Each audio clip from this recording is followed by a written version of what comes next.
एक उज्जवल धूप भरी दोपहर में युवा एलिस अपनी बड़ी बहन के साथ नदी के किनारे बैठी थी। उसे उस किताब से ऊब आने लगी थी जिसे उसकी बहन पढ़ रही थी, क्योंकि उसमें कोई चित्र या संवाद नहीं थे। अचानक एलिस ने एक सफेद खरगोश देखा। आश्चर्यजनक रूप से कोठा पहने, जेब में घड़ी लिए, खुद से देर पर शिकायत कर रहा था। जिज्ञासा बढ़ी। एलिस खरगोश के पीछे दौड़ी, उसे पीछा करते हुए जब वह एक बड़े खरगोश की गड्ढे में गायब हो गया।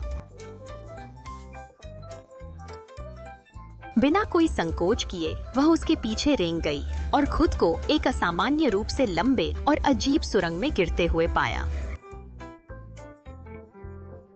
अपने गिरने के दौरान उसने अलमारियां, किताबों की शामेलियों और पेग पर लटकी अजीब तस्वीरों के पास से गुजरी। मुलायम धरती पर उतरते हुए उसने खुद को दरवाजों से सजी एक विचित्र हॉलवे में पाया। खरगोश गायब हो गया था, लेकिन एलिस की खोज ने उसे एक छोटी शीशे की मेज तक ले जाया। एक छोटी सोने की चाबी से उसने पता लगाया कि यह छोटे दरवाजे को खोलती है जो एक शानदार बगीचे की ओर जाता है, लेकिन उससे बाहर निकलना कठिन था। मेज पर उसने एक बोतल देखी जिस पर लिखा था, मुझे पियो। वह हिचकिचा रही थी, लेकिन खुशबू आकर्षित थी और लेबल उसके लिए लिखा था, इसलिए उसने पीने का फैसला किया। तुरंत वह दरवाजे में प्रवेश करने के लिए उपयुक्त एक छोटे आकार में सिकुड़ने लगी। हालांकि उसके दुख के लिए उसने महसूस किया कि उसने चाबी मेज पर ही छोड़ दी थी, जो अब उसकी पहुंच से बाहर थी। उसकी आंखें मेज के नीचे एक बॉक्स पर पड़ी जिसमें मुझे खाओ नाम का केक था। एक निवाले के साथ वह विशाल रूप से बढ़ गई, कमरे को भर दिया। चुस्की, चबाने से सिकुड़ना और बढ़ना के कई संयोजन आजमाने के बाद उसने मनोहर बगीचे में प्रवेश किया।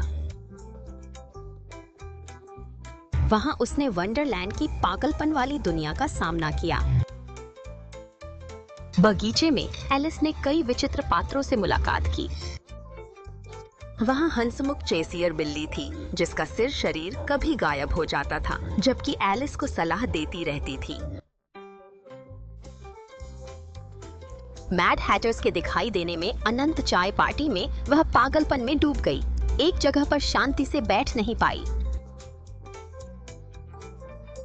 फिर एलिस ने हार्ट्स की रानी से मुलाकात की, क्योंकि उसका अप्रत्याशित गुस्सा और अक्सर तुम्हारे सिर काट दिए जाएं की चिल्लाहटें होती थीं।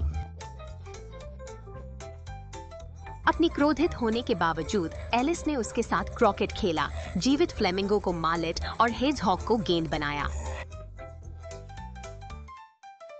एक अजीब अदालत के दृश्य के दौरान एलिस ने बहादुरी से झूठे आरोपों का विरोध किया। धीरे धीरे